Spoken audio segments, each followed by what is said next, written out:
on the video. Pause it too, right? Okay. It doesn't need to go the whole length. Sure. All right, welcome back, everybody. Before we get started, those of you taking my classes before, you know, a great friend and colleague, Tom, who's from the UCLA Blood and Platelet Center. He wants to talk for us a few minutes, so please listen and pay Okay, attention. thanks. Good. So hi, y'all. Yeah, my name is Tom and I work in the Blood and Platelet Center. Does anyone other than you, who's already know the answer, donated blood before? Okay, that's great. Thank you. That's awesome. Only about 3 to 5% of people nationally donate blood. Southern California, it's about 1%, which includes here at UCLA. And so my job is to try to see if we can get more people to come in to help our patients. We're the largest hospital-based donation center in the United States here at UCLA. What that means is that all the blood products that we collect go right to our patients and our patients only. So that Ronald Reagan, which includes the Mattel Children's Hospital and UCLA Santa Monica, we transfuse a little over 60,000 products a year, but we never, ever get close to collecting everything that we need. So what we don't collect, we have to get from a third party like the Red Cross. So if you have the time and the availability and the desire to help out in this way, it's a really awesome opportunity. You can save up to 3 lives with every donation. You know, there's probably not a lot of other times in our life we can just like, bang, do something and save someone's life. We have 2 donor centers. We have the one in Ackerman, which is what that code is for, because that's where we primarily work out of for undergrads. But we also have a donor center in Westwood, which may be more convenient for people depending on times and et cetera. And their hours are a lot longer than ours are on campus. So the process, I want to show you all a short video, but just the process is really simple. It takes about 45 minutes to an hour, right? It's a pretty painless way to just like say something. It's just like getting your blood drawn. It's just you're on the chair for about 5 to 10 minutes. If you hydrate super well, it just goes that much faster. I'm donating later today, so I've been just chugging all day yesterday, just chugging as much water as I can. And then you're on, like I said, you're only on the chair for about 5 to 10 minutes. You do a little health check, make sure you're feeling well. And then afterwards, we give you some thank yous, like $10 gift cards, movie tickets, 4 hours of comp time if you're an eligible employee, CLA employee. So there's lots of great reasons to give. And one of them is saving people's lives. So here's just a little story of one of our students. Right now, there is a massive blood shortage all across the nation, and we need your help. So today, I have my friend Helen, who's going to tell us a little bit about her experience. Hi guys, my name's Helen. I'm a 3rd year here at UCLA, and I'm here to tell you a little bit more about why blood transfusions and donating blood are so important. I actually had cancer when I was 11, and so I underwent 9 months of chemotherapy. And if you don't know, one of the main side effects of chemo is your blood and platelet cells drop super low. And so what this meant for me was that it was hard to walk more than a block without feeling winded because my blood cell counts were so low. And my platelets were so low I would get nosebleeds all the time, and there was a risk of me bleeding out because my blood wasn't able to clot itself.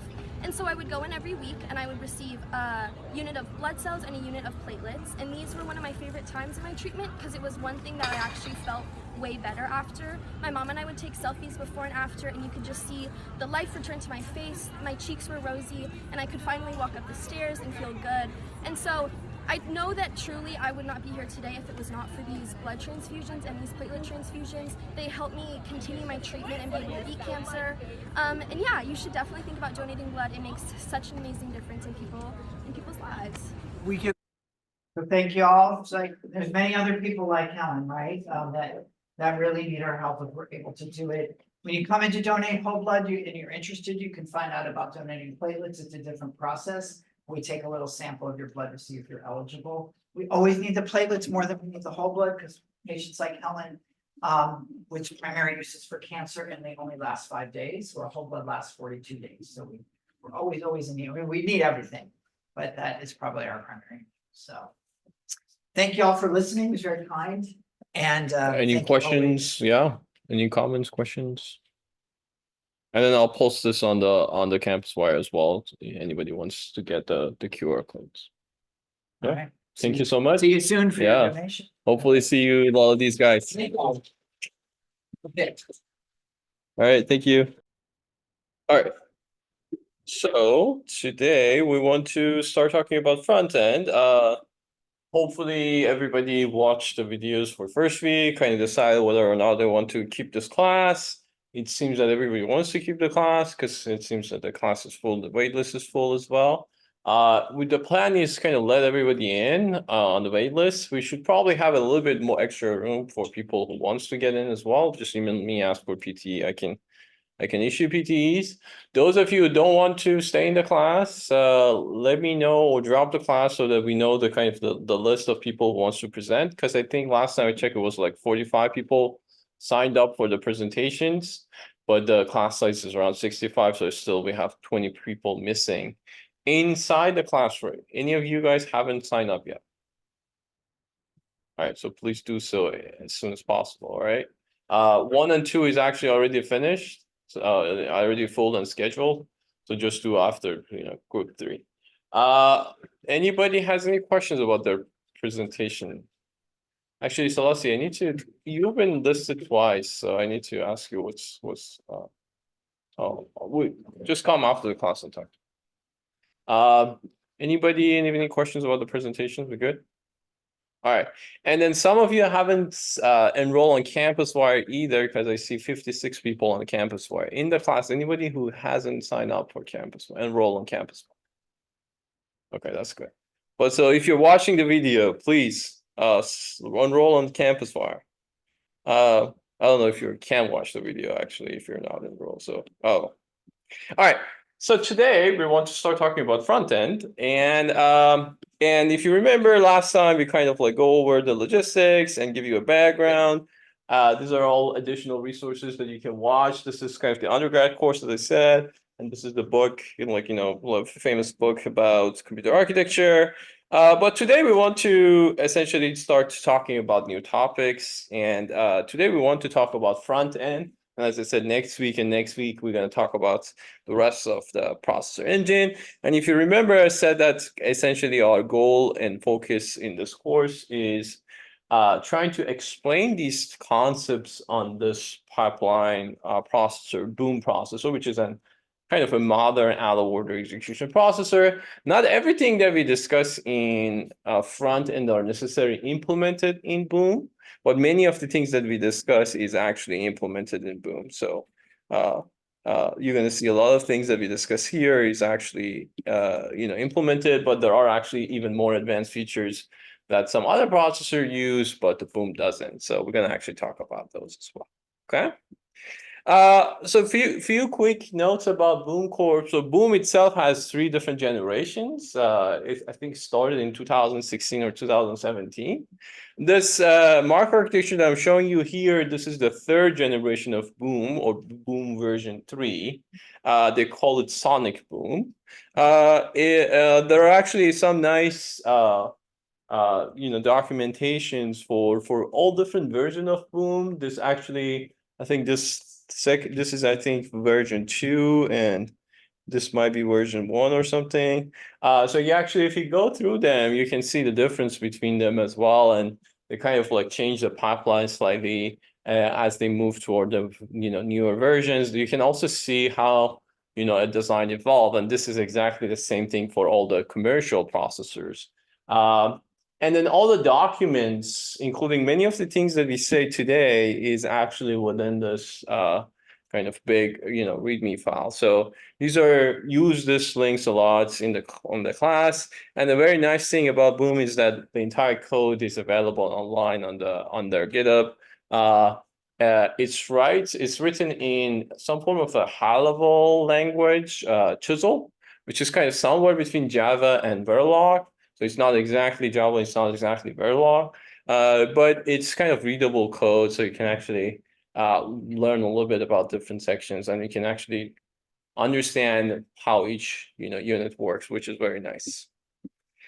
All right, so as I said, today we have lots of things to cover. We want to talk about front end, and then what is a front end? Front end generally is referred to the front end side of the processor, the side that kind of interacts with the instruction memory and instructions. This is mainly the fetch and decode units in your system. And there are kind of like 4 different things that you want to do in front end. Of course, you want to fetch. Because if you remember, I told you that we are doing the store program systems, right? And store program means that, you have a program that is kind of like in binary instructions, and you load this into some form of a memory. And then this memory is connected to this CPU, this processor. That's the processor kind of reads this data that's kind of like loaded into this memory and kind of read that, right? So this process of reading instruction off of this memory is called fetching. So we need to bring this instructions to the CPU, to the processor, and the processor start executing this, okay? So of course, the front end, the main thing about the front end is how we can fetch these instructions. And as I said, it's all about how you make things faster. So the main concern in front end is how can I make this process as fast as possible, right? And then in order to make things faster, we need to do some caching, we need to do some parallel processing, parallel decoding, and of course we need to do lots of branch prediction. That's kind of the main ideas that the front end is kind of like looking at, okay? To kind of give you a better idea of how this boom pipeline works, this actually, the authors provide this the simplified pipeline version of their processor. As you can see, what you will see here is that essentially this part is the fetch unit, and since this is like a deeply pipeline processor, the fetch itself takes four cycles. So it's no longer just one cycle fetch, it's actually 4 cycles fetch. The reason that it has 4 cycles fetch is that it has a very sophisticated branch predictor, and the branch predictor requires more cycles to make decisions. Then they have 1 cycle of decoding, and then renaming, and then they have 1 cycle of dispatching, issuing, register rate, execution memory, and write back. Which these things from this point on, this is what we're going to discuss next week. So our front end is essentially this fetch, decode, and rename part. These are the things that we want to discuss in this lecture, and mainly we're going to talk about this kind of 4 stages that we see here, which is mainly getting the PC. This is your PC. This is your instruction cache. This is your branch predictor kind of logic, the BTB, and the backend predictor, which we're going to discuss on Wednesday. And then additional branch predictor that, again, we're going to discuss it next time. And then eventually, once we do all these tricks, we're going to put this instruction that we fetch into this fetch order. And that's kind of like where we're going to decouple the fetch stage from the decode and rename state, okay? So once we kind of fetch these things, we put it there, and from there, essentially start consuming it from the rest of the process, okay? So we're going to basically dive deep into this kind of design here, and then the rest of the system, we're going to gradually talk about each stage one by. Any questions so far? Yeah.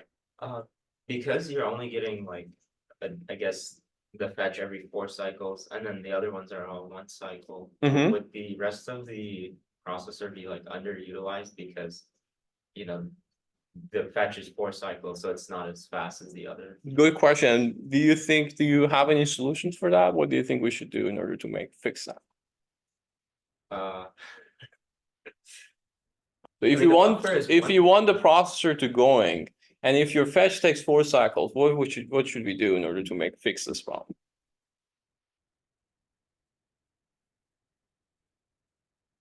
I mean, the fetch buffer is a good start, Mm-hmm. but eventually, like, you'll deplete that. It deplete if it's like 1 cycle, like 1 instruction in, 1 instruction out, it will deplete, right? So what can we do instead? Fix the next instruction. Fetch the next instruction. Fetch the next instruction. Kind of. Any better solutions? Anybody?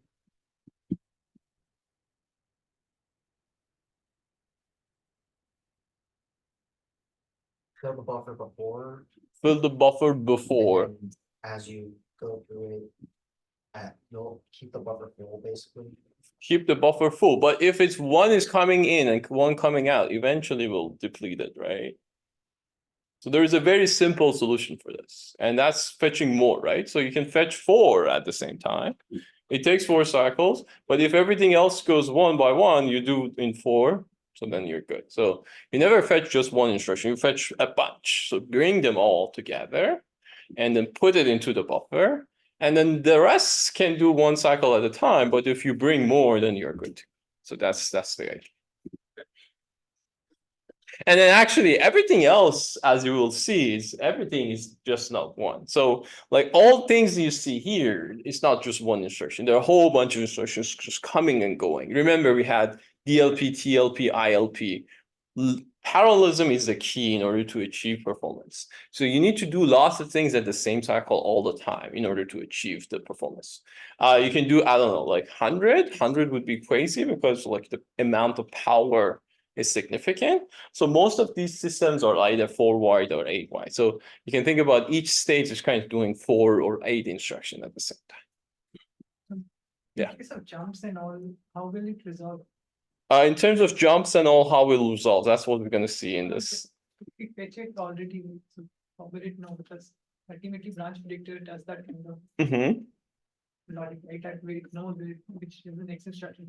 That's a great observation, and hold that thought for like 30 minutes and you will see your answer. Any other questions? But yeah, you're right on point. So we're going to get to that. All right, so to kind of give you a little bit of more detail, and by the way, like if you have no idea what's going on this side, don't worry, we're going to get to it later, okay?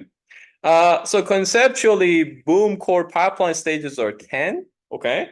So we have the fetch, decode, the register renaming, the dispatch, the issue, the register read, execution, memory, write back, and commit. So that's kind of like on paper 10 pipeline stages. As I said, the fetch unit usually takes 4 cycles. So it means that the entire thing usually takes 14 cycles. Okay. The more simplified version, this is kind of like what we are looking at and what has been implemented in Boom, is 7 cycles, which kind of some of these cycles are merged. So we have the fetch, we have decode rename, we have rename dispatch, we have issue register read. So these two are also merged. We have execute memory and write back. And commit is kind of like not happens during the clock. So it's not really a pipeline stage. And again, if you have no idea what is a commit, we're going to talk about it. This is things about out of order execution. Okay. So for now, let's focus on front end, fetch, decode, rename. Important thing about front end is that front end happens in program order. In other words, it's an in order operation. So you like have sequence of instructions, you bring things in order. For now, we don't care about out of order execution just yet. Okay.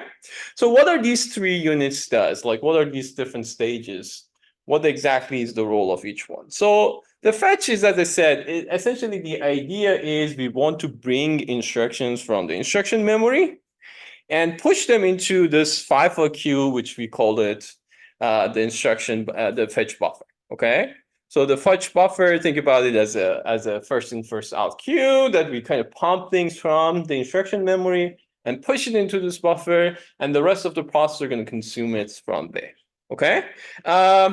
And then one thing to remember is that we say instruction memory, generally we kind of like have either Harvard architecture or Stanford architecture, where you can think about your memory as collection of data and instruction. What we usually do is that we assume a unified memory, which means that data and instructions are kind of mixed together. There's no like a separate unit for the memory, separate unit for data. So we usually have, when we say memory, we consider memory as this unified unit that contains both data and instruction. Operating system typically has this code segments, usually like start with the dot, that for example you have data, you have code, you have a stack, stuff like that. So usually the operating system kind of like manage to move things around and put things around into their segments. How do the operating system handles the addresses and all? That's the story of virtual addresses and all that we don't want to get into just yet. We're going to talk a little bit about it when we get to the memory. But for now, just assume that the memory somehow managed to put these things at relevant segments in their code. So there is like an instruction part and there's a memory part. So when I say instruction memory, I just refer to that segment of the memory. It's really just the same memory as where the data is stored. Okay. So this is the story of fetch, and we're going to actually get into the fetch and some of the problems that one of the your classmates actually pointed out. Then we have the decode stage. The decode is basically reading these instructions and figuring out what we need to do with them, right? And there are the important things is that we need to create these operations. We usually refer to them as macro ops. Because an instruction might be a collection of multiple macro ops. We're going to get into that when we're talking about the decode. And finally, we have this thing called renaming, which essentially the idea is that we transfer logical registers to physical registers. And again, I'm going to talk about why we need such a thing. Probably some of you know because you've probably seen out of order execution in the undergrad. How many of you have never heard or know anything about out of order execution? Okay, a few of you. So don't worry, we're going to talk. Okay. All right. So now let's focus on the front end and these things a little bit more. As you can see, the front end essentially starts with this kind of arrow that comes from the main memory. As you can see, what we read is 128-bit. Okay. We usually use 32-bit instruction set. So every instruction is 32-bit.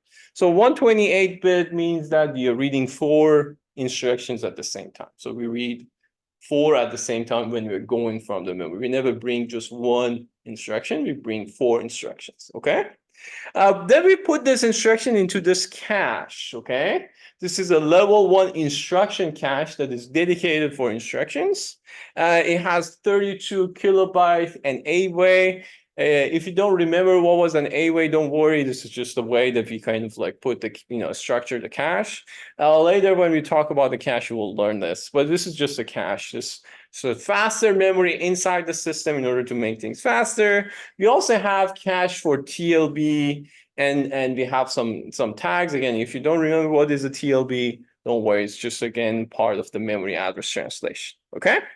Then what we do is, from this cache, we actually can read things off of this cache into kind of the logical unit that does this kind of fetching and decoding and this things. And this one is 16 bytes per cycle. So you actually can consume a little bit more than what we read from no, actually, it's the same, right? It's the same. So it's kind of like we read four instructions, we can move 4 instructions into the instruction decode. As I told you, there are 4 cycle delay in the fetch unit because of mostly for the branch prediction that we're going to talk about. And then we can decode 8 things at the same time. So we can actually push 8 instructions into the fetch buffer if you wanted to. The reason that we can do 8 is because some of these instructions are macro ops, so there are 2 kind of macro ops for 1 instruction, and that's why we may need to kind of push 2 macro ops into the fetch buffer. And then the fetch buffer filled 4 kind of instructions into the decode, and decode is a 4-byte decode that push out 4 macro ops. So if everything goes well, at each cycle, we can kind of feed 4 instructions into the back end of the processor. So we can run 4 instructions at the same time. So think about this as a 4-wide out of order processor that if everything goes well, we can execute 4 instructions per cycle. If you remember, I told you that IPC or CPI, the important numbers for us. So IPC was instruction per cycle. So in this case, ideally, we can achieve an IPC equal to 4 in this processor, okay? Or CPI would be 1/4, 0.25. So, but there are many things that unfortunately force us to achieve lower than 4, and we can never go beyond 4, right? So if you're producing 4, we can only consuming 4 at best. But there are many challenges even in the fetch unit itself that we never actually get to the 4. So if you are like close to 4, like 3.78, something like that, that's a really good design. And the whole tricks that we're going to use is that getting close to that 4. Okay. And then there are a whole bunch of things here, like the fetch target queue, BTB, G-shaped branch predictor units, return address stack that we're going to talk about each one. Okay. Any questions so far? All right. So let's talk about these one by one. So let's brainstorm a little bit before I kind of start explaining all these tricks.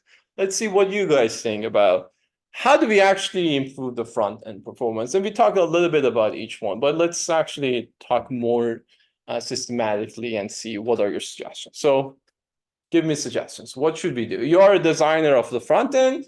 First day of work, your manager says that our processor, we need to increase our IPC. What would you do? Suggestions.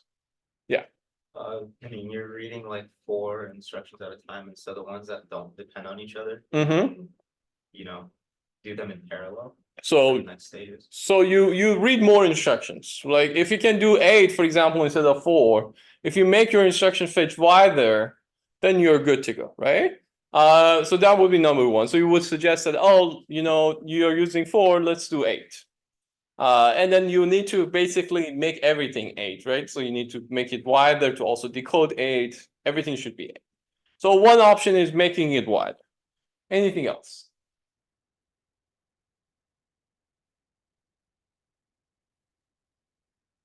It's a very simple question. So like if there are basic things come to your mind, just tell me. The cache. Improving the cache, right? So if you can actually improve the cache, if you can cache better things, then that's good. And then when we say improving the cache, we're talking about 2 things. One is improving the latency of the cache so we can read things faster. And then the second thing is that the hit rate and the way that we kind of manage the data in the cache is better. So improving the cache. Anything else? Improve the branch prediction. Branch predictor, exactly. So like, all the tricks that we're going to talk about is all about making the branch predictor better, because once we do the branch predictor better, then we have a better kind of like, we have more instructions to use. Reducing the cycle time. Reducing the cycle time. Ha. Say again? Faster frequency. Faster frequency, okay. But then how do we get faster frequency? Better confidence. Better components, okay. Yeah, more at the technological side. But let's say we are just the architect. We cannot really change the hardware. The hardware is as is. You can only change the architecture, like the microarchitecture. Then what would you do? Simpler instructions. Simpler instructions, okay. So your decoding becomes better. Okay. Any other suggestions?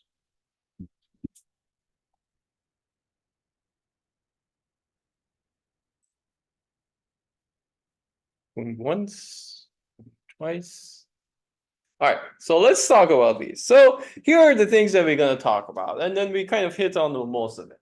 So first of all, fetch more instructions at the same time. This is the most obvious answer. The second is increasing the iCache performance, right? And as I said, when I say performance, I mean both the data management and reading and writing. The third is increasing the fetch width. This is kind of like first bullet and the third bullet is kind of the same. The difference is, when you bring anything fetch width, we are talking about the entire backend, not just bringing instructions.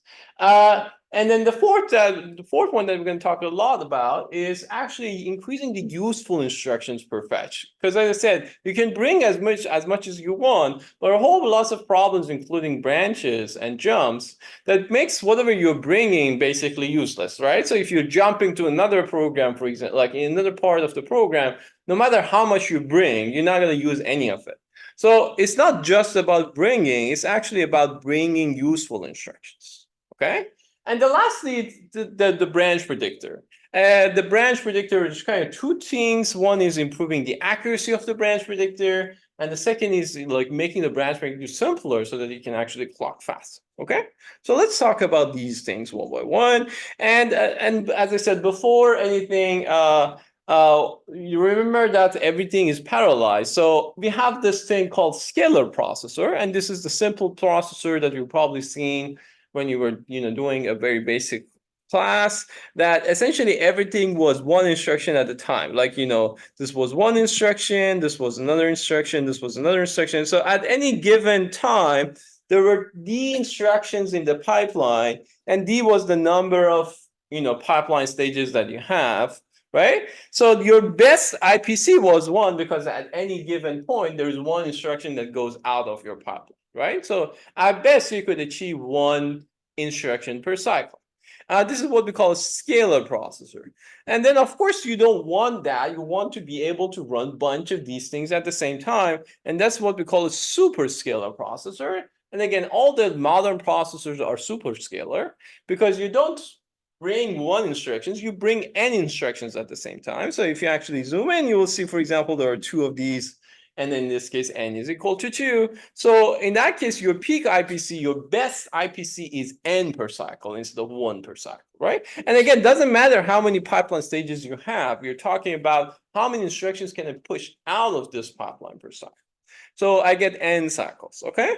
So this is kind of like the idea of fetching, that if I want to achieve an n cycle, n superscalar, I need to obviously start with fetching n instructions at the same time, all right? So if I do anything in less than n, then it's impossible to achieve n. In reality, I need to even go beyond n in order to achieve n.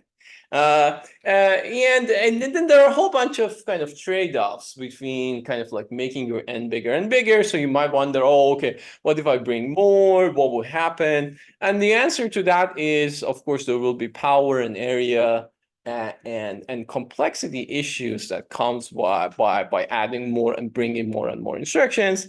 And again, at some point, you're going to have diminishing returns because you bring more, but you cannot really consume it. So you're actually just increasing your power, but not really improving your performance, right? So this is kind of the trade-offs that you need to think about. And if you remember, this was kind of like the basic operation of the system. And I said we put things into this memory, and we bring this thing from the memory to the CPU. So when we were saying fetching n instruction, it means that reading n, let's say, byte or 32 bits from, like, if assuming that every instruction is 32-bit or 4 bytes, when we are saying n means that n times 4n bytes we need to read from the memory, right? That's kind of like what we are really trying to do here. And then if you remember, in order to kind of like keep track of what we are bringing, we are using this register called program counter, or PC. And the role of the PC was essentially kind of like knowing where we are and reading things. Normally what we do is that we are reading things linearly, right? We just go down, down, down. If you're reading n instructions, the next PC should be PC plus n. If you're reading just 1 instruction, PC would be PC plus 1. So depending on like how many instructions are we reading, we adjust the PC accordingly so to go linearly.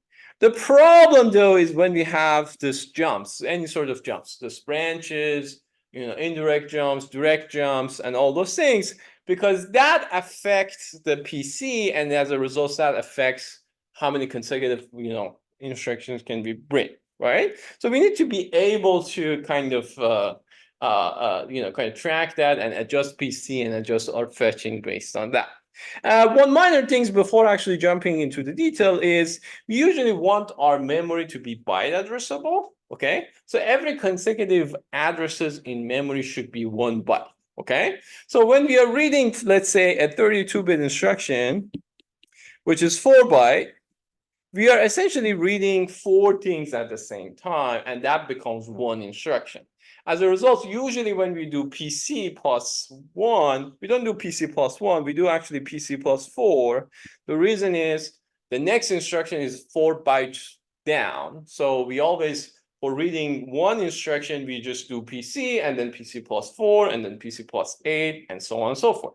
So now if we are talking about an n superscalar processor, if you're, let's say, doing 4 instructions at the same time, we do 4 times 4, which means 16. So the first read would be PC, the next one would be PC plus 16, because we read 4 byte for 1 instruction, another 4 byte for another instruction, another 4 byte for another instruction, another 4 byte for another instruction. So 4 bytes before jumping to the next instruction. Okay, so our PC should be like that. And the reason that we want to make sure that our memory is byte addressable is for backward compatibility process, because many instructions actually do still work on byte level rather than at the 4 byte level.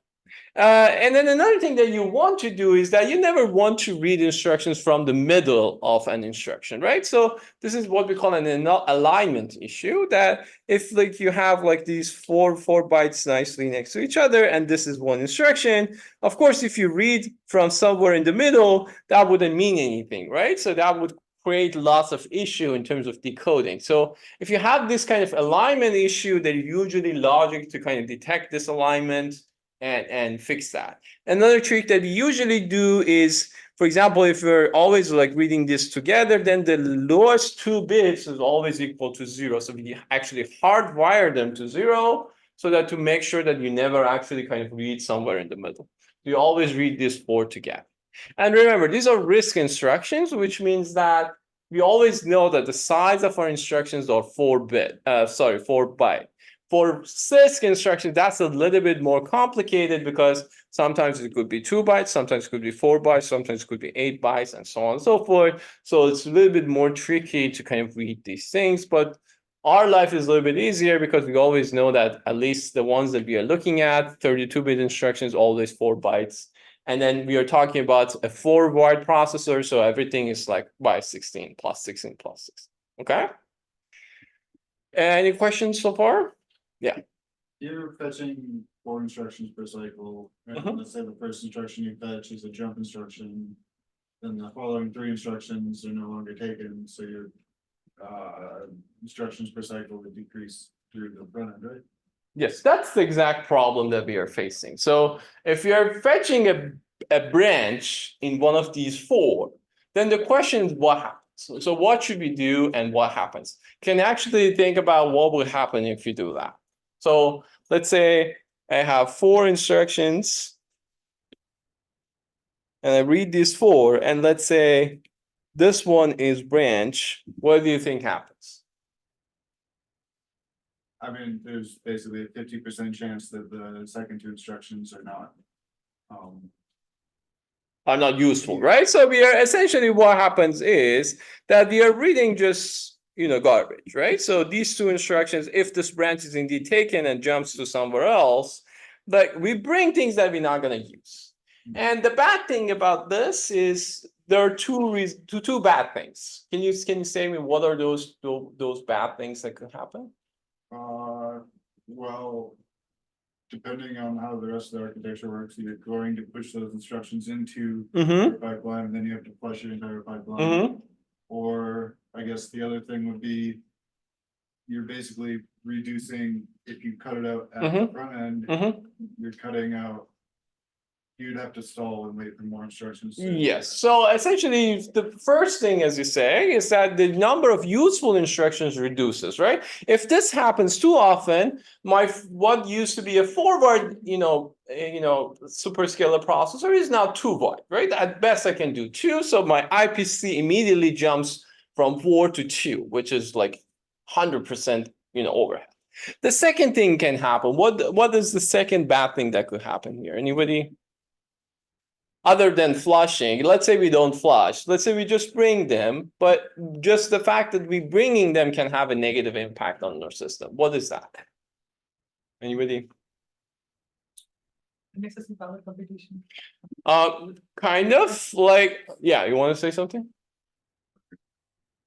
Yeah, go ahead. That's fine. I was gonna say, sorry, No worries. I was gonna say if they execute and change the status of registers Mm-hmm. used for read later. Mm-hmm. Yeah, so if you actually accidentally run them, then you have to flush them, and then that will result in extra power and all. But I mean, even simpler than that, if you're bringing things that you're not going to use, remember that you're going to bring them and put them in some cache, right? And your cache space is limited, and then you're bringing something that you're going to use, so you're still quote unquote polluting your cache, right? So you're kind of using this space for something that you're not using. And as a result, you need to kick out something else that would have been useful.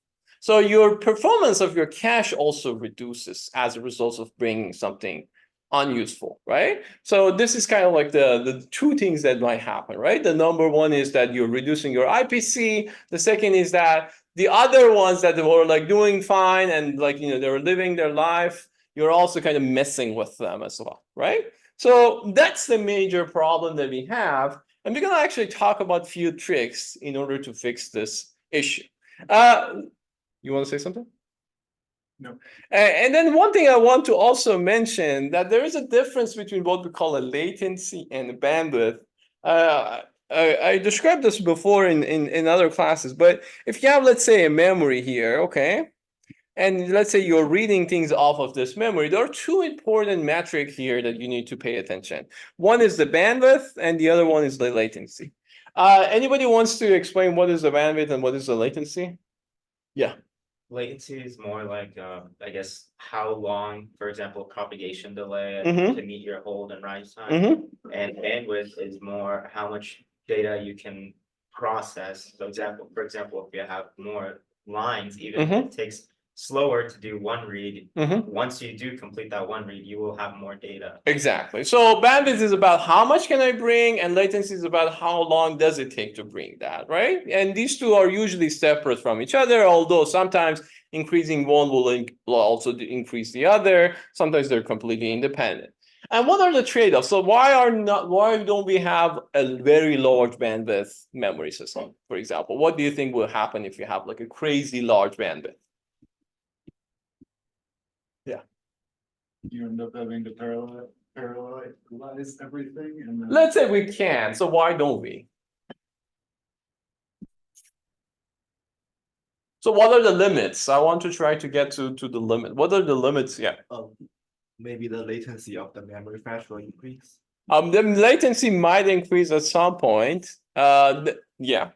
I'm saying, like, depending on how big the bandwidth is, you're probably bringing in data you don't need anyway. Yeah. So the one is polluting your cache. Yeah. Data dependency, again, you may not even need that big of a bandwidth. Maybe you're good with 4. But let's say in this case of branches, actually, if you bring more, potentially might be helpful. But think about that, bandwidth really literally means adding pins to your system. And pins are very, very expensive in terms of area, because we are talking about like nanometer, micrometer size systems. So you don't have that many pins, believe it or not, in like a tiny memory, right? And then think about bandwidths, we are talking about bits, right? So for example, if you want to bring one more instructions, you need to add 32 more pins to your memory. So you cannot do crazy big, systems with lots of pins, because that, creates lots of area overhead, that's increased the cost, that reduce your yield, that will increase the power consumption and all those things. So there are lots of actual implementation limitations when we're talking about increasing the bandwidth. And the latency, similar story. The latency is more of kind of limited by the technology, like how fast you can actually kind of charge a capacitor or discharge a capacitor and all those things. And then how much current you want to pump into your system, how much heat is generated. So all these physical limitations will kind of dictate how much latency and bandwidth your system might have, right? And these newer systems, like this newer generation of NVIDIA, the big thing that they have is these two numbers, actually. So like what has changed from one generation to another generation, this near one that they actually put into the chiplet system that we're going to describe later in the class, is that they actually manage a very, very kind of groundbreaking technology that all of a sudden have massive bandwidth that they can bring lots of things to their CPU. That's or GPU. That's what has changed from this newer generation to the previous generations of both. The Apple Silicon has this massive thing because of the technology, and NVIDIA also has similar things. We're going to actually talk about it at some point. All right, so let's actually go back to here. The problem that we are facing now is that we can fetch 4 things, but we can't see scenarios like this that we are fetching things that are not useful. How can we fix this? And then I think I already talked about this, but let me give you a quick detour about main memory hierarchy. So we have this main thing called memory wall, and this is when the speed of the CPU growing much faster than the speed of the memory. The reason for this is that the technology we use for CPU is CMOS technology, that you can shrink the size of the transistors, can double the number, like half the size every kind of 2 years or so based on Moore's law. But the memory technology is a DRAM technology that you cannot do the same because of the kind of periphery circuits and so on. So what will happen is that you will see that the gap between the CPU performance and memory performance is actually growing by 50% per year. That's where we say memory wall, because at some point, regardless of how fast your processor can consume things, you're limited by how fast you can bring data to your system. If you cannot bring enough data for the processor, at some point you need to install your processor and wait for the data to come, right? So that's a big, big concern. And that's why we do all this caching and all these tricks in order to kind of hide this latency between the memory and the CPU. The reason that we cannot make this faster is just pure technology issues. We cannot really have denser, denser and faster memory. And then the fundamental reason for that is memory generally is either large or fast. We cannot, unfortunately, have both fast and large memories. Again, you probably have seen this in basic classes, but typically we have 4 category of memories. The fastest one is what we call a register or flip-flop, that you can actually access it on the CPU as fast as 1 cycle. So it's like any other logic in your system. The problem with registers is that they are very expensive in terms of power and area. Each 1 bit requires tens of registers to just store 1 bit. Versus if you go way down into DRAM, you can actually use about 1 and kind of at 1.5 transistors to store 1 bit. So 10 versus 1, that's the difference. But the problem with DRAM is much, much slower. Somewhere in between is what we call SRAM, which is kind of usually 6 transistor for storing 1 bit. Much faster than DRAM, but much slower than registers. And finally, it can have a very, very compact design like this, that you can have terabytes of data in just very small size, but we are talking about a huge delay for reading that. So there's always trade-off in memory systems between how large your memory system can be and how fast can be. Unfortunately, you cannot have both. The trick that we use in order to make both fast and large is, of course, memory hierarchy and using the caches.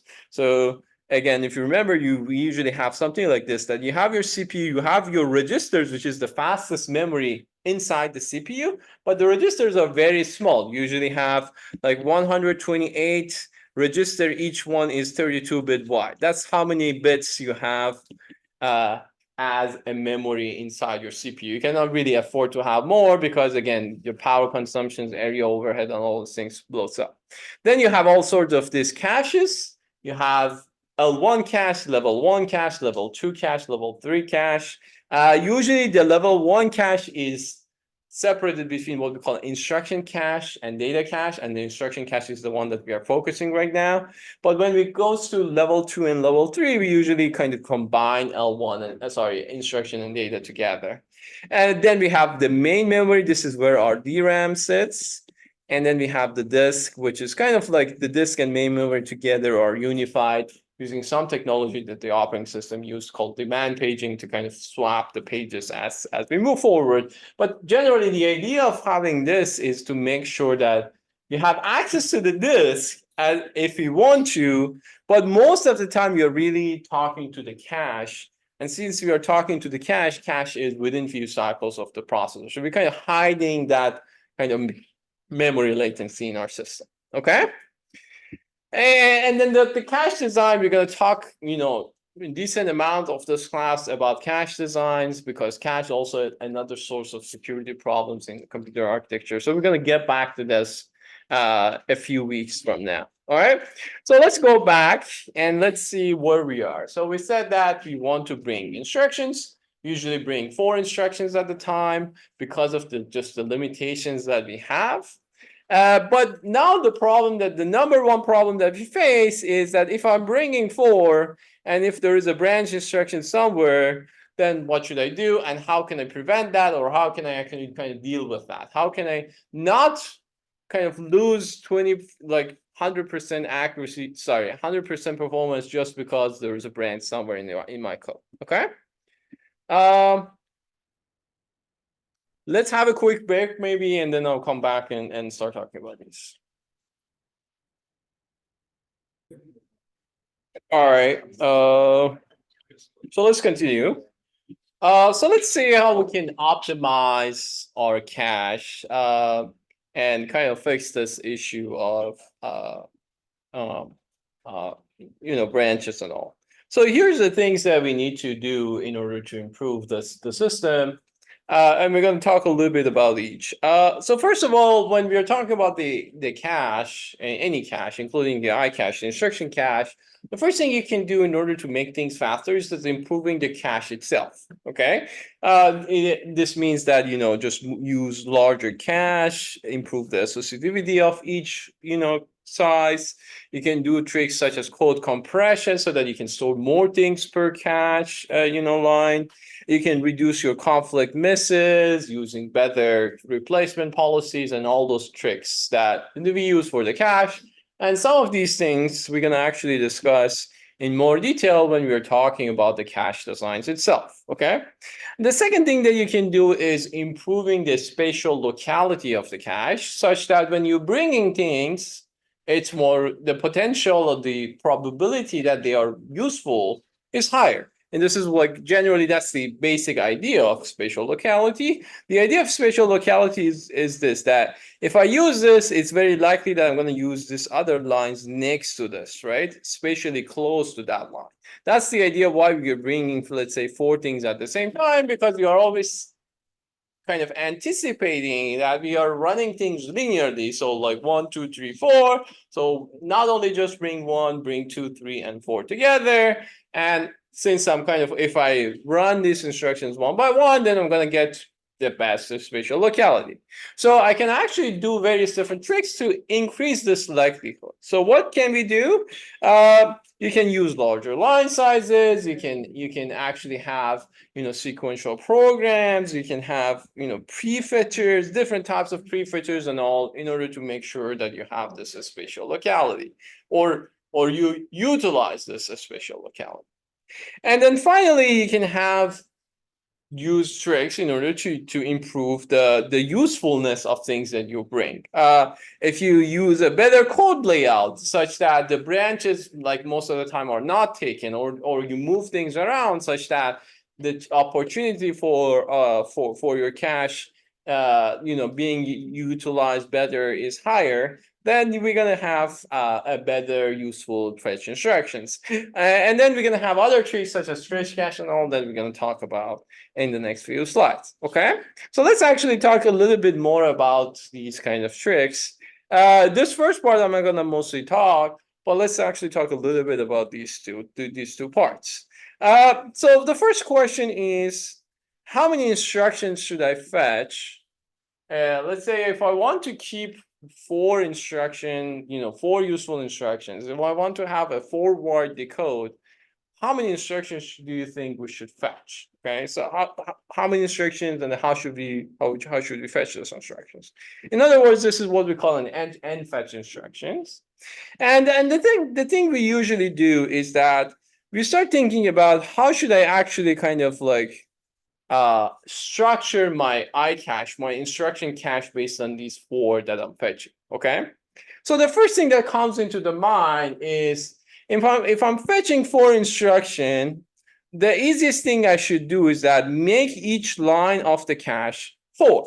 Okay, in that case, I can just put 4 in each line and then move on with my life, right? And then of course some area for the tags and all, but one cache line would be 4 instructions. Again, if I have n equal to 4, when I say 4, think about it as a parameter. In this particular case, is 4. In general, could be n. Okay, so the first thing I can do is saying that, okay, I'm gonna decide that 4 is the number that I'm looking at. I'm gonna bring 4 instructions from the memory. How I'm gonna store it? I'm gonna have a cache line equal to 4 instructions, in this particular case 4 byte, and that would be it. Okay, so what would be the problem with this? The problem would be a scenario like this, that if your PC ends up being something like this, that's kind of like ends somewhere in the middle of your cache, then the number of instructions that you're still reading 4, but these 4, it's kind of ends up like this. Okay, which if you look at this, is if these are your cache line and this is kind of like the decoder for this, then essentially you are kind of loading, like you need to issue 2 cache reads to bring these 4 instructions, okay? So if you have some form of these kind of like PCs that ends up somewhere in the middle, and by the way, this is not an alignment issue, okay? The alignment issue was within each instruction. This is between instructions, because the fact that I'm reading 4 instructions at a time could cause this issue that these 4 may not align well on the cache line, okay? So what would be the probability of that? The probability of that would be something like this, that on average, I'm gonna issue 2.5 cache reads, or in other words, my fetch rates, the number of times that I'm actually reading from a cache would be 2.5. Why? Because 1/4 of the time, I'm gonna use all 4 instructions, because that's when the PC would be here. 1/4 of the time, I'm going to just use 3 instructions. 1/4 of the time, I'm going to just use 2 instructions, and 1/4 of the time, I'm just using 1 instruction, right? In other words, what I'm really reading is 2.5 useful instruction per cycle rather than the 4 that I have before. Does that make sense? Anybody is not clear how we got? Yeah. It's clear, but this is just assuming like an uniform distribution. It's a uniform distribution, yes. Your code could be better. Your code could be better, yes, but I mean, just assuming that everything is random and your PC could basically get any random number, then this is kind of like worst case, not worst case. Worst case could be one, but this is kind of on average based on random behavior, just based on uniform behavior. Yeah. Say it again. 1/4 is coming from this, that each cache line in my memory stores 4 instructions, and the PC could get any value, any of these 4 bits, right? So the PC can just get any number, right? There is no limitations on the PC.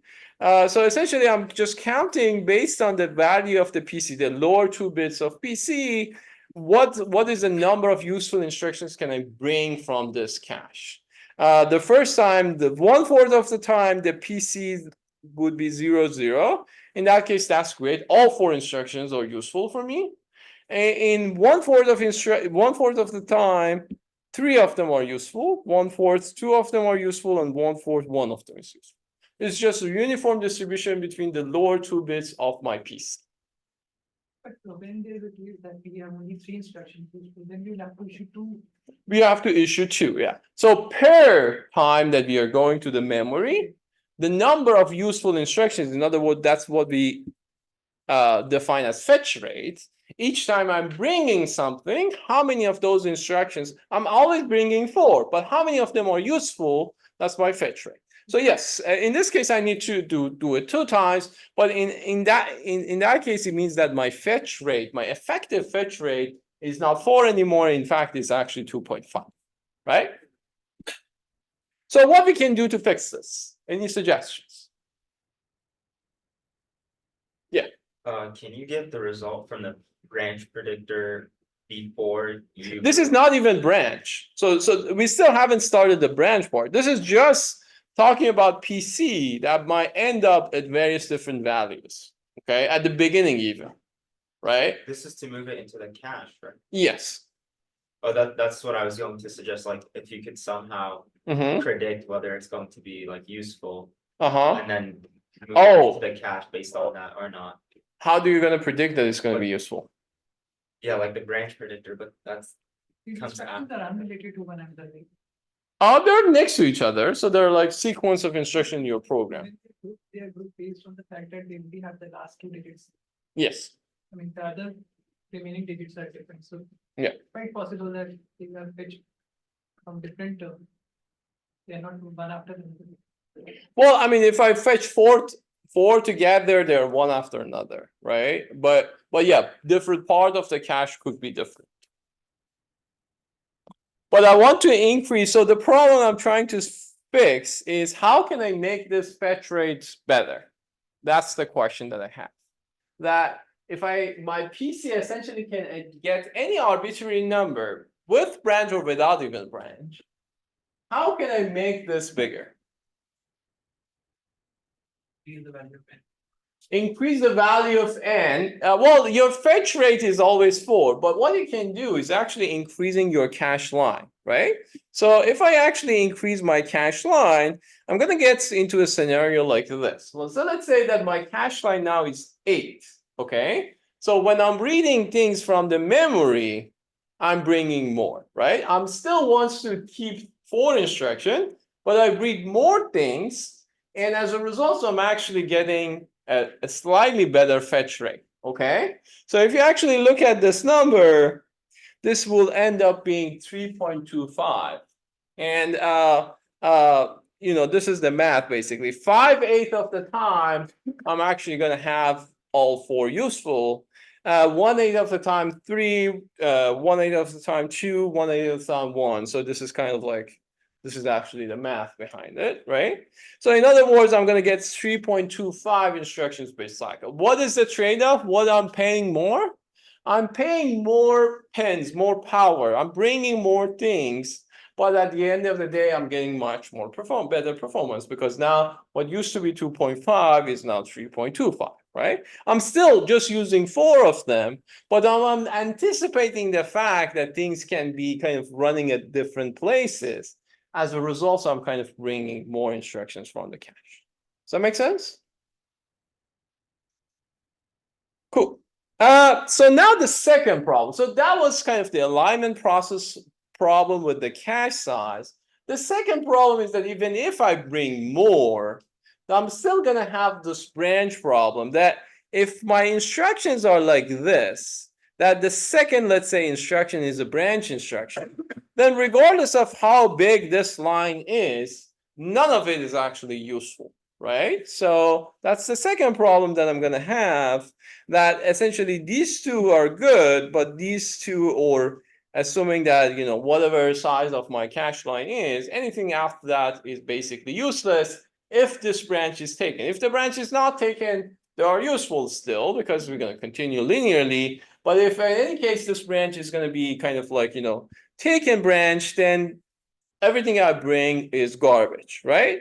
And then again, here we assume that the line size is bigger than the fetch group. So in other words, the line size, let's say, is 8, but I'm trying to fetch 4. So I'm keep the fetch rate, the fetch number 4, or fetch group 4.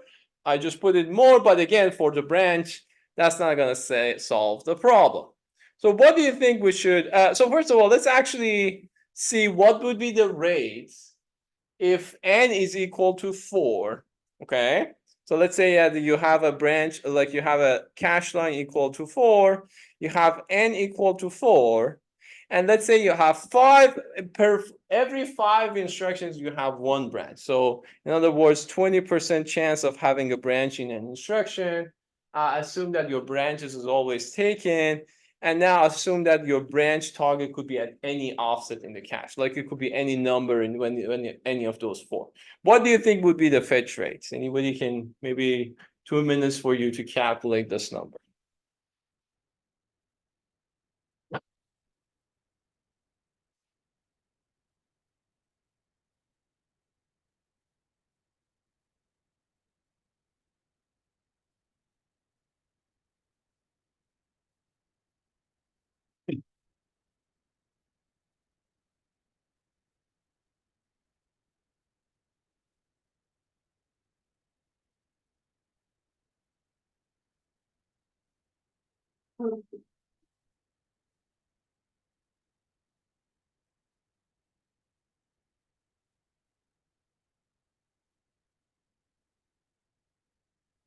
Anybody got any number?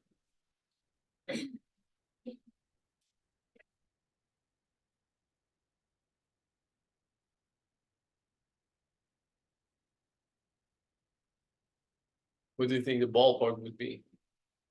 2? Huh? Anybody has any other suggestion?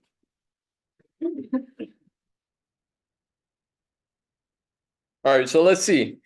So we're gonna have something like this, right? So 1/4 of the time, if the start of the fetch group is there and that instruction is not a branch, then we are good. If if it is a branch, also we're good, right? So 1/4 of the time, if the fetch group starts here, we are good, because regardless of whether this instruction is branch or not, then we are fetching a useful instructions. Okay. Then we go to this fetch group in the middle. Now there are two scenarios. 20% of the time, this is a branch instruction, so we are only fetching one useful instruction. 80% of the time, we are fetching two instructions, none of them are branches, so two instructions. So 1/4 times 0.2 times 1 plus 0.8 times 2. Does that make sense so far? Any questions? Then we just continue, right? So now if the fetch group starts at kind of the second place, then 20% of the time, if the first instruction is branch, just we are using one useful. Again, 80% of the time, the first one is not, but 20% of the time, second one is, it is. So it's like 0.8 times 0.2 times 2. Then 0.8 times all three are useful. And then this would be the number that we're gonna get there. And then finally, for the beginning, 20% of the time it's a branch, so it's just one useful. 8 times 20, it's an instruction, then a branch. Then 0.8, 0.8, 0.2, it's two instruction, then branch. And then 0.8 is for all four instructions as a branch. So this is basically would be the math. If you actually tally all these numbers, I think you're gonna get to 2.08. So that's a very good ballpark. How did you actually come up with that too? What was your rationale? Basically that, I mean, if you have one jump instruction and that's the only thing that you have a 2/5 or a 1/5, and then add it up. Two Yeah. instructions, three instructions. Yeah.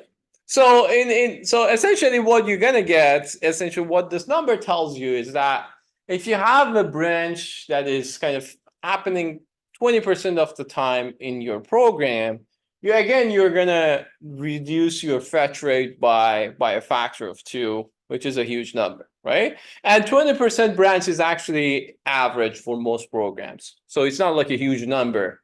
20% of the time having a branch is a decent number. I think the number that's kind of a little bit overestimated here was all the branches were taken in our example, which is not the case in most programs. So not all the branches are always taken. So how do we fix this issue? We're going to give you one example. How do we fix this? Before that, the one easy solution is that we can try to actually make sure that it starts at the compile time, if we can actually kind of start the new blocks at the beginning or increase the size of the cache line, then we can improve this. Right, the basic optimization that I described just before this, that if I can bring more things, or if I somehow at least limit the PC to start at certain places, I can improve the performance of my fetch rate a little bit, right? So this is like the simplest one, but there's another interesting one that we can use. Anybody wants to think about how we can fix this issue of the branches? Any crazy idea that you can suggest? Yeah. I don't know that this would work, but align your branches at the end of the cache line. Align your branches at the end of the cache line. Okay. How would you do that though?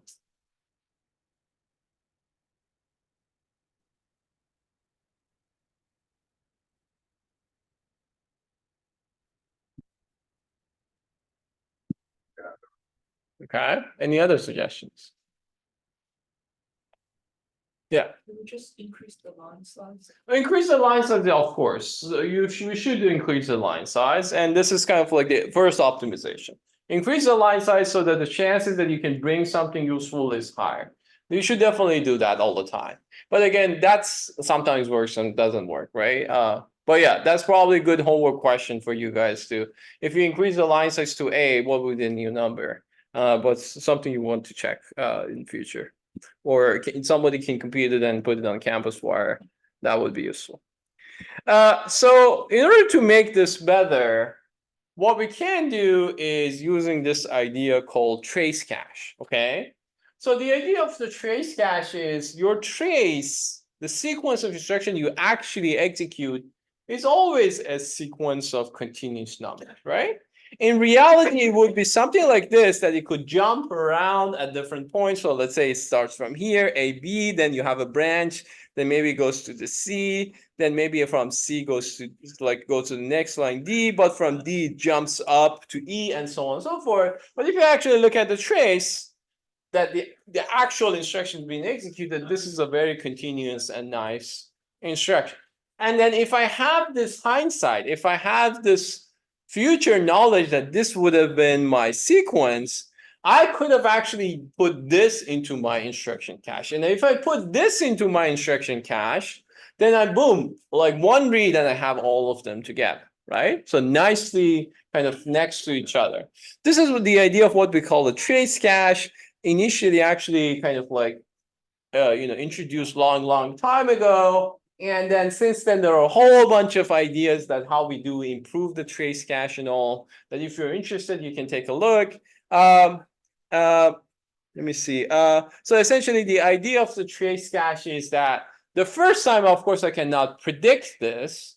But if I can observe the pattern and save this pattern, the next time I see the same pattern, then I can basically just move things and read it off the trace cache.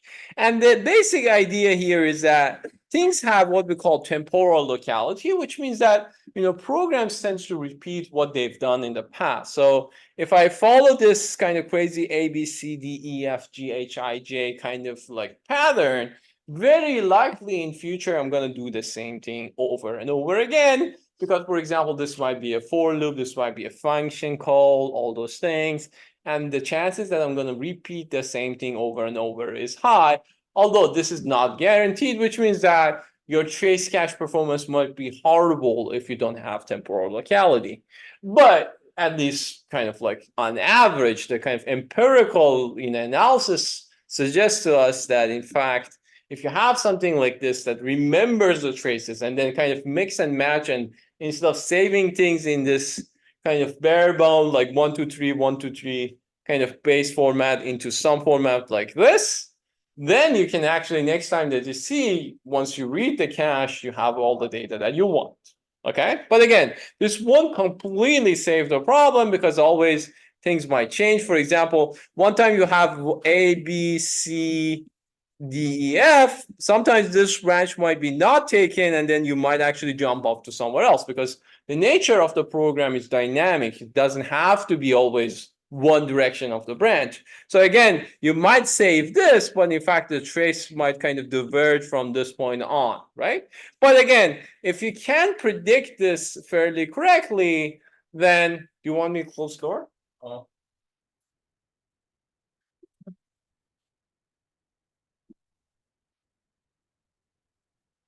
If you predict this fairly correctly, similar to branch predictor, then we're going to have a good performance. Okay.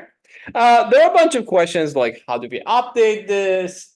How do we select between the regular cache and the trace cache, and many more questions that one might ask. And if you're interested, start from this kind of like old paper. It's actually fun sometimes to read old papers because the quality is like, messy and so on. But then there are a whole bunch of papers that came after, especially in early 2000, the trace cache thing was a big thing. And many, modern systems actually do use some form of trace cache in their systems. The typical idea is like having both the cache and the trace cache, kind of like query both of them and have some level of indicator that kind of tells how well we have predicted last time.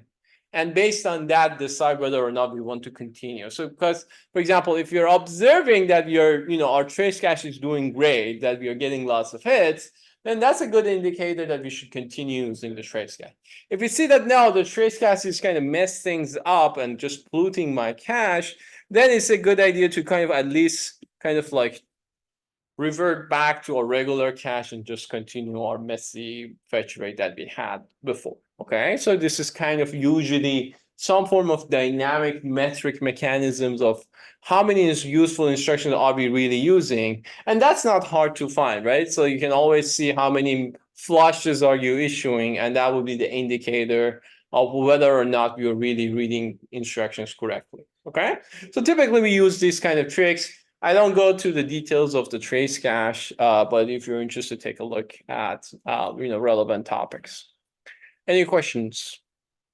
Do we use trace cache for normal instruction review or in branch instruction? So you use, well, I mean, the question is, do we use for for normal instruction? I mean, technically for both, but keep in mind that for normal instructions, you're gonna use the very, very predictive pattern, right? So essentially your trace cache, if it does its job correctly, it's gonna also remember those as well. So in some cases, you don't even need a regular cache. You can always use a trace cache because for those that naturally has this kind of repetitive patterns, the trace cache does a fantastic job actually. And for the branch ones, the trace cache also does a very good job because it can kind of find the differences. Does that make sense? This is the form of prefetching or is it? It's not the form. Well, you can think about it. It's more of it's seeing it after. So it's more it's trace cache. It's not a prefetch. It's not a branch predictor. It's a trace predictor. In other words. I was gonna say, how do you build that? Because first you showed like the diagram where all those letters were not in order. How do you decide like?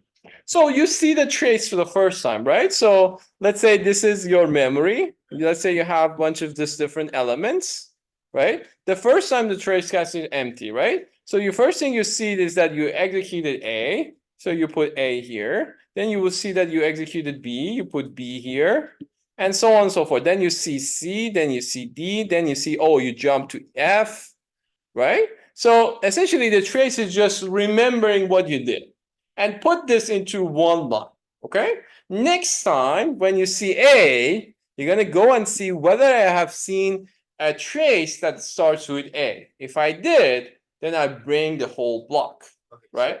That's my main question. So A is like a specific instruction. Yeah, so we usually kind of like have a tag for it. So we store a tag at the beginning of a trace. And then each time we kind of like see if we see that kind of basic trace. And then you don't need to store tags for all of them because if I see A, then it's guaranteed I'm going to see B and C and D because it is stored in that trace. So there are tricks that you can use in order to kind of save. Yeah, but generally it's a good thing to start at the beginning of the basic block, right? So that's where you want to put your A, like that's where A is. Yeah. Yeah. You only have one trace for a cache. No. So this is so think about this as your cache line, right? Like how many blocks can you store on that one trace? And then you're gonna have many of these lines, right? So this, for example, in this particular case is like 10. So I kind of storing 10 of them into one line. But again, whether this should be 10 or 20 or 8, that's again another design decision that we need to make. There are trade-offs. If I have bigger traces, chances that I see a very large trace might be low, but on the other hand, I'm reducing the number of times I go and read the trace. If I have a very small trace, then hit rate would be probably higher, but on the other hand, I need to go through the trace cache multiple times. So there are these kind of trade-offs that one needs to decide how to size this trace. Yeah. What if a trace line, multiple trace lines share a common instruction, like instruction? That's a good question too. Usually, again, this would be kind of like the storage or data management. So whether we want to store similar A's with a bunch of different ones, in that case, then the way that I'm store the tag is probably would be A, B, C, D, for example, and this one would be A, B, I don't know, D, A, F. So the tag I'm storing here would be, let's say, XORing all of them together, and then I'm going to store that tag. And then when I see these 4, then that's when I'm going to have a hit or something like that. So there's like, you can see a pattern and then make a decision. You can just see one instruction, then make a decisions. They're all great questions. Exactly. All of them has been addressed a lot in the literature. But you're in the right direction. Yeah. So this also has to control your branch predictor, right? Yes. You have a. Yeah, because you're kind of like moving around. Yes. Good. All right. So that's it with this first part. Okay, so now I have it. instruction cache, I bring 4. I usually might bring more and then decide to keep 4. I might have a branch problem. I might implement things such as a trace cache to fix that. Otherwise, I just have to deal with it and accept the fact that branch is going to reduce my performance. And again, that's what I say, that my IPC on paper is going to be 4. In reality, it could be any number between 2 to 3. If I have many branches and I don't really do anything about them, my IPC will go to 2. If I do something, my IPC goes up. Like, I show you, for example, if you increase the line size, it goes to 3.25 and so on and so forth. Okay, that's just the beginning. That's the first unit we added, and boom, our IPC goes down, and you will see a lot of these kind of problems that we see in our system. Okay. So let's now focus a little bit more on this second side of things. This is where we're gonna actually do the instruction fetching. And here, remember, the idea is that push things into the fetch buffer so that the fetch buffer can feed things into the decoder. Okay. So this is actually the pipeline of the boom processor. This is remember I told you that fetch takes 4 cycles. This is actually what is happening in those 4 cycles, okay? So we have that, cycle 0. We read the new value of the PC. Remember, always things start with PC, right? Then in cycle 1, we go to our instruction cache, and this is the design that we describe here. At the same time, we are querying our branch target buffers and our branch predictors, which we're going to discuss next time. Then we're gonna read these things into some sort of queues. The reason that we have this additional cycle here is because my branch predictor takes a little bit time, so it needs more time to kind of make a prediction. That's why, although I'm reading the instruction, I'm waiting a little bit more for my branch predictor. Overall, this will result in better performance because, again, although I'm adding 1 cycle latency to my system, if I have a much accurate branch predictor, my system would be much, much more performant. Okay, so this is kind of the design decision that you need to make. And then in cycle 3, that's when you kind of have all the results for updating your branch predictor and all. And again, you need another cycle for your branch predictor to produce the results. And then at the beginning of cycle 4, that's when you put things into your fetch buffer, and then you move forward with your system. So really, in terms of caching, you're really ready to go in fetch 2. But since you're having a more sophisticated branch predictor, you need an extra 2 cycles to get things moving. In fact, actually, if you look at the Boom version 1, Boom version 2, and Boom version 3, and if you remember, I told you that this is the one that we are looking at. The first version of Boom was only 2 cycles for the fetch. Then the Boom version 2, they add an additional cycle because they add this G-share branch predictor. And now they have this additional kind of take prefetcher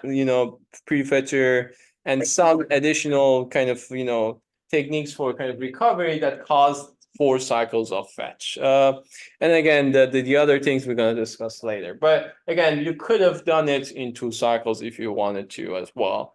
The reason that we're doing this is using a more sophisticated branch predictor that next time I'm going to talk about. And again, this is just for the boom design, okay? Like another processor might do it differently. So here we're just focusing on this particular market architecture. Questions so far? For the higher cycle version, or more of pipeline version, the penalty is a lot higher for incorrect branch prediction. Kind of, yes. The penalty is a little bit higher if you make an incorrect decision. But if this branch predictor is significantly more accurate, then it's worth it, right? So if I increase the penalty by 1 cycle, but increase the accuracy by 10%, then it's worth it, right? So there is actually break-even point that you say, oh, okay, at this point, it's actually worth it to have a better branch predictor. That's a good point. All right.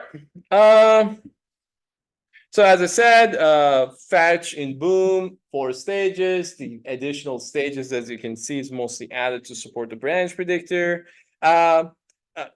actually, if you will, as we will discuss, multiple branches can go inside this branch predictor at the same time that multiple instruction can go inside the instruction cache. So that's another advanced feature in the Boom processor. How the branch predictor works, what is BTB, what is the backing predictor, and all those things. That's the story for next lecture on Wednesday. We're gonna actually go very deep into that, and that will be your first computer assignments as well. So you're gonna get familiar with branch predictors a little bit more. So once we are doing this, the last thing that happens is that we put things into the fetch buffer. We usually not just puts the instruction itself, we usually call it the fetch packet, and we put this fetch packet into the fetch buffer. The fetch packet usually has other metadata other than the instruction itself. The metadata that Boom core uses, like things such as whether this is a valid instruction, because remember, it was like if you're reading for like a branch in the middle, these two might not be valid. So you kind of like, you put it in the fetch buffer, but you say that this is valid or not. If you, for example, have prediction of the branch, whether this is a taken or not taken and things like that, you put that metadata into your branch fetch packet as well. And then also if you have like the target address of the branch, you also put that into this branch packet as well. So basically the target of the branch will be there too. So generally, like long story short, you don't necessarily just store the instruction, you will store some other metadata that might be useful down the line when you're using it in other stage of the pipeline. And Boom actually use that. And again, if you're curious, you can look at their fetch unit and fetch packet, and you can actually see the exact things that they're using in their code, which is cool. All right, so going back to this design, we kind of like, again, at this stage, we kind of like, for now, we just captured this instruction cache, and now we kind of understood how the instruction cache works. Let's actually jump into the other parts. We kind of put things into the fetch buffer. There are a whole bunch of BTB backing predictor, another backing predictor that I'm skipping for now. But let's say that now we have successfully put instructions into this fetch buffer. So now what? The second step is the decoder. The decoder is a 4-wide decoder that takes 4 instructions off of the buffer and then tries to create the macro op. Okay. Essentially, the decoder answers just 3 main questions. What operations this instruction needs to do, what resources does it need, what operands does it need, right? So these are the things that the decoder needs to answer. How do we build a decoder? That's something that you've seen in your basic undergrad course. Essentially, this is generally designing it in the controller, which we usually design it as an FSM, a final state machine. Final state machine, those of you who don't remember what it is a mathematical model of a computation. Essentially, any system could have a sequence of, some finite states. And generally what you do is that you define these different states and the condition from transitioning from one state to another state, right? That was the idea of a finite state machine. Like back in the day, like early times of your undergrad, you'll probably have seen it. It usually looks something like this, bunch of different states, bunch of different conditions, from which states you jump to which states and all those things. For Boom specifically, again, if you actually go into their code, you will see that there are a whole bunch of states that you have to propagate, like a bunch of different variables. Like, is it a branch? Is it a Jalor? Is it FU code, debug PC? Is it RVC? There are a whole bunch of things that is specific to that particular implementation. And essentially the decode, what it does is that takes that instruction and the metadata with it and propagates these variables. So then these variables will be fed into the execution, into the backend of the processor to be executed. Okay. Again, if you're interested, take a look at their code. This is the macro op, for example, code that you can use, and then a whole bunch of details that you can actually learn from the Boom core. And then in your final projects, if you decide to implement a out of order processor, you kind of needs to do something like this. Of course, not as big of a real boom core, but something in a smaller scale of that. Okay. One last thing about the decode is there's a difference between macro op and instruction. By the way, we show macro ops like this. Usually we call basic operations macro op. One instruction might be multiple macro op. That's why we kind of like divide it this way. For RISC architecture, macro op and instructions usually the same thing. For CISC architecture, that's when macro op and instructions are usually multiple things. So you might have an instruction that's kind of you do add and multiply together, for example. Or even you can think about the multiply could be also consist of multiple things as part of the multiply. So think about macro op as the basic operations that your processor can do. Instructions could be a layer, abstraction layer on top of it that can do multiple macro ops per instructions. Okay, so when I say macro ops, most of the cases we are talking about instructions. They're kind of interchangeable in most cases, but the more accurate term is macro op. That's the wording that Boom also uses. So we're going to keep using that. Okay. And then, for example, there are things such as compress or unaligned instructions. That's when you see the difference between macro op and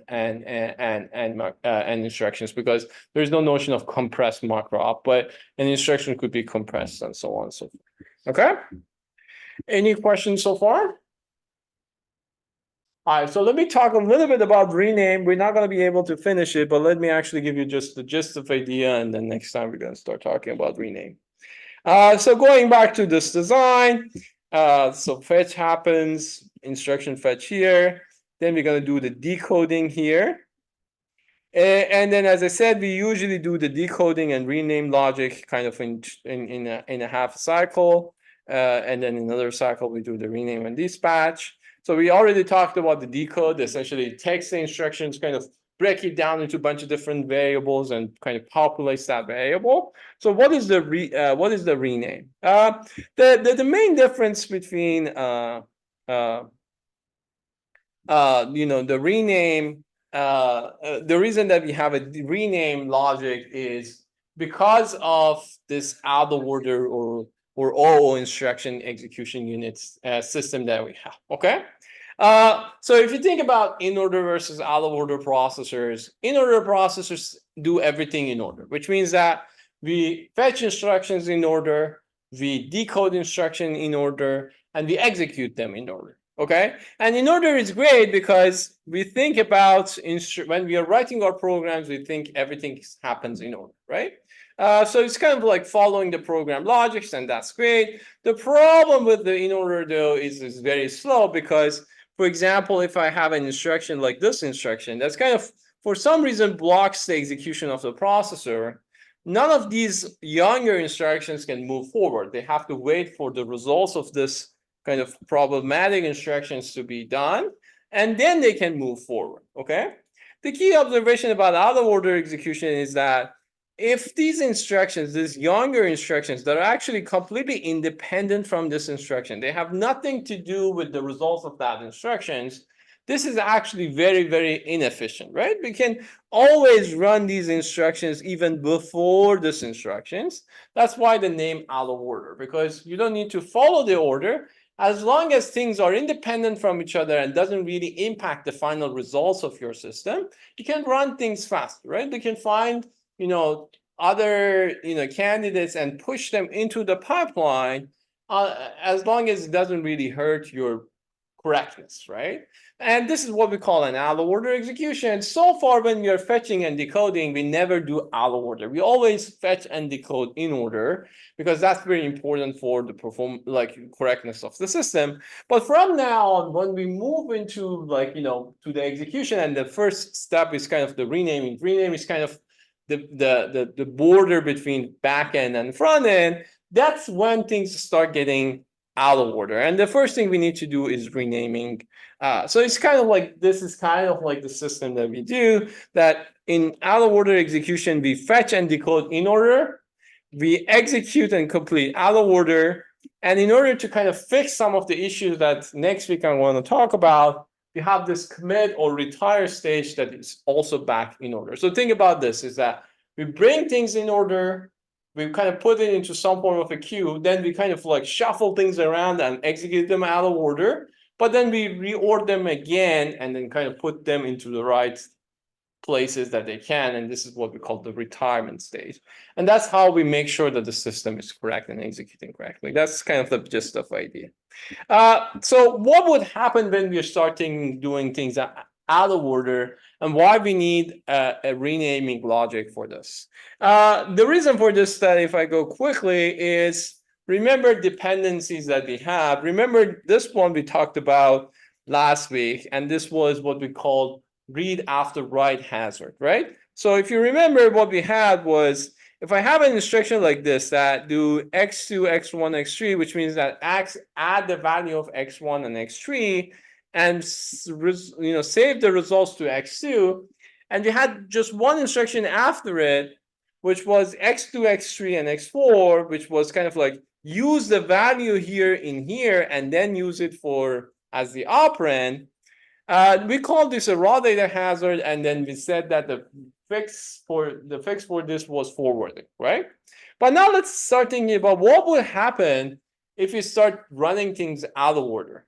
What will happen is that we're going to see a scenario like this, that if this happens before this, then the value that you're going to see at the end of this execution would be completely wrong. So we actually introduce correctness issue to this system. And this is one thing that we need to avoid, okay?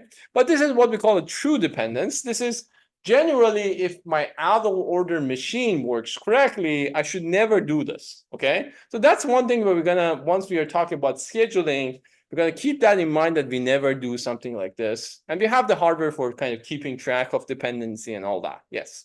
Can this issue just be solved at like the compiler level?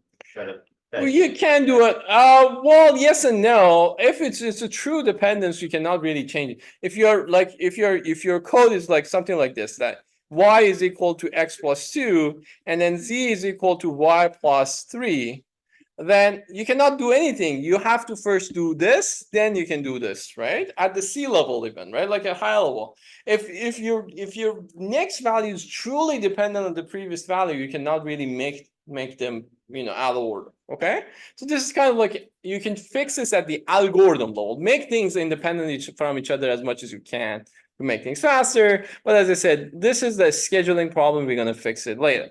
The problem that we shouldn't have had when we have out of order is the following two problems. Okay, the first problem is what we call write after write. And think about the scenario like this, that we have x3, x1 added together, writing into x2. Then we have another one that like x3, x4, and then write it to x2. Okay, this is what we call write after write. We are writing to x2 twice. Okay, and then if you think about like what will happen if you're doing this out of order, if you do this before this, the final value that we're going to see here is going to be output of this. Versus in reality, we were expecting to get the output of this, right? So again, we are introducing a correctness issue to the system, but the easy fix for this would have been if we had done something like this, that if I change this x2 to x5, then doesn't matter whether I do this first or whether I do this, right? Because these two values are independent from each other, right? I'm overwriting the same value twice. Doesn't have to be the same register. It could have been just a separate registers. This is just because I happen to name them the same registers, and as a result, I kind of create this artificial artificial dependence, which in fact they're like truly independent. The same thing could happen for write after read, which I write to one register, I read from one register, then I write to it. If I do this out of order, then again this value would have been impacted. But again, if I change this x2 to x5, then nothing bad happens, right? Because I'm reading the same old value as here. Instead of storing the value to x2, I'm now storing it to x5, okay? So now you can see easily what's the logic behind renaming. Essentially, the renaming is suggesting that if you have this kind of like artificial dependencies, what you can do easily is that predicting and detecting this, and changing the register names to something else, And that way you can actually eliminate these possibilities. You will go back to this true row dependence problem that renaming not gonna fix, but we're gonna use the actual hardware to fix this problem, okay? So I'm gonna talk about the way that we're gonna fix this, what we call false dependency. So these two are termed false dependency because they're not really dependencies, it just happens to be the same name. We fix this by renaming, and then we're going to use this notion of architectural registers and physical registers to fix it. Okay. All right. So don't forget to sign up for the paper presentations if you didn't. On Wednesday, we're going to finish this and continue to talk about brand prediction. Thank you, guys.